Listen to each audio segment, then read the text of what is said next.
Bonjour à tous, bienvenue sur Frandroid. Aujourd'hui nous vous présentons le Sony Xperia Z Ultra, le grand frère du Xperia Z qui est sorti au début de l'année.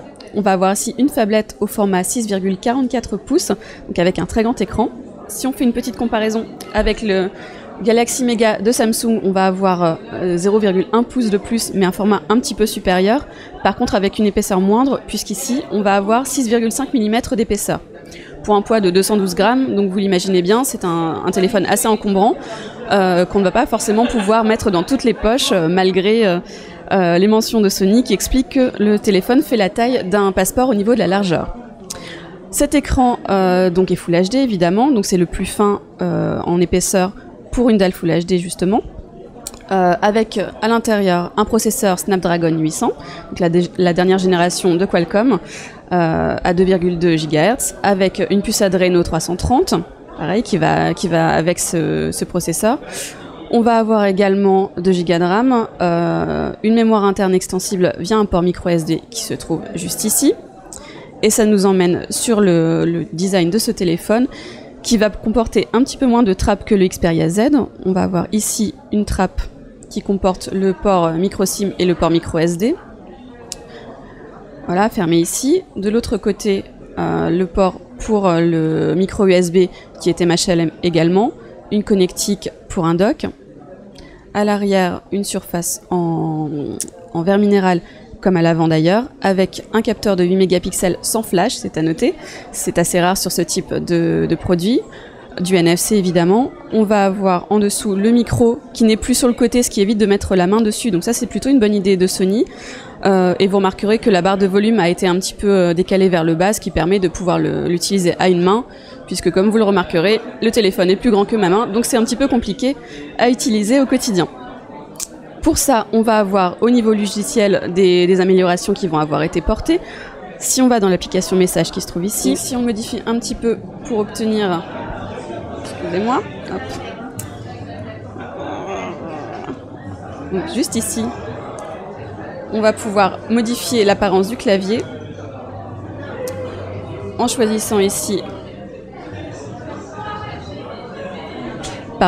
juste ici dans les réglages. Et là, on va avoir le clavier à une main qu'on va pouvoir modifier si on est gaucher ou droitier d'ailleurs. Et donc si je retourne à mon application, je vais avoir un clavier utilisable normalement. Ça marche plutôt bien à une main. Voilà pour le côté pratique à une main. On va pouvoir également utiliser ce téléphone avec un stylo. J'ai un peu peur de le rayer, je vous l'avoue, en l'utilisant, mais visiblement ça marche plutôt bien. Et si on va dans l'application dessin qui se trouve juste ici, on va pouvoir... Bon, je vais éviter de vous faire une démonstration de mes talents de dessin, mais en tout cas, on va pouvoir réaliser soit des dessins, soit de la prise de notes manuscrite. D'ailleurs, je ne vous ai pas montré dans l'application message, mais on va pouvoir utiliser la version manuscrite qui va convertir en texte classique dans le message. Donc si j'écris... Bon, j'ai mal écrit. Mais normalement, ça marche. Je l'avais testé tout à l'heure et ça avait plutôt bien fonctionné. Donc à tester en tout cas au quotidien, ça peut être pratique pour rédiger des emails ou ce genre de choses.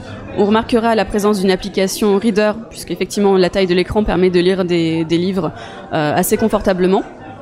On va y voir également ici une barre de notification améliorée avec 2 lignes de paramètres de contrôle rapide, qu'on va pouvoir paramétrer d'ailleurs, pour ajouter les contrôles qui sont les plus utiles au quotidien. Si on part à l'intérieur dans le lanceur d'application, toujours la même présentation avec la possibilité de créer des dossiers donc qui étaient déjà connus.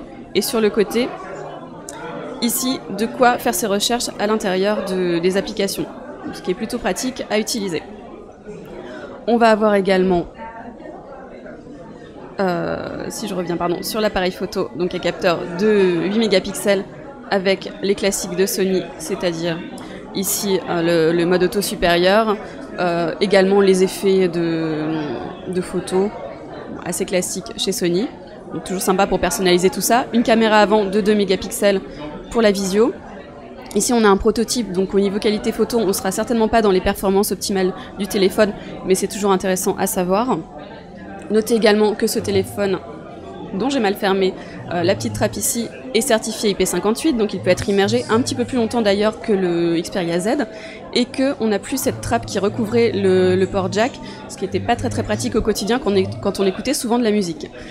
On va avoir également donc ce NFC et la 4G, plutôt logique sur un terminal haut de gamme comme celui-ci.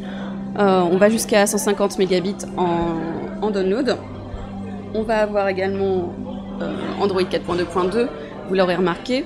Si on va d'ailleurs ici, on pourra faire sortir le Easter egg, pardon. Hop, le voici.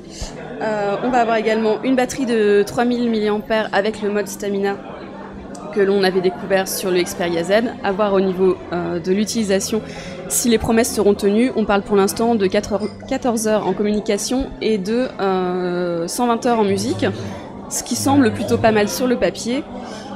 Que peut-on ajouter? Effectivement, on va avoir un accessoire qui va aller avec ce téléphone, qui va être vendu séparément, qui porte le nom un peu barbare de SBH52, qui se présente comme un petit terminal, donc grand comme ça, Bluetooth, qui est équipé d'un écran LCD et qui permettra de répondre à ses appels, de consulter ses SMS, tout sans sortir ce téléphone qui, vous en jugerez par sa taille, est toujours un petit peu bizarre à porter à l'oreille. Voilà pour l'essentiel de ce Sony Xperia Z Ultra qui va sortir à la rentrée prochaine au mois de septembre au tarif de 729 € et qui sera certainement disponible chez la plupart des opérateurs.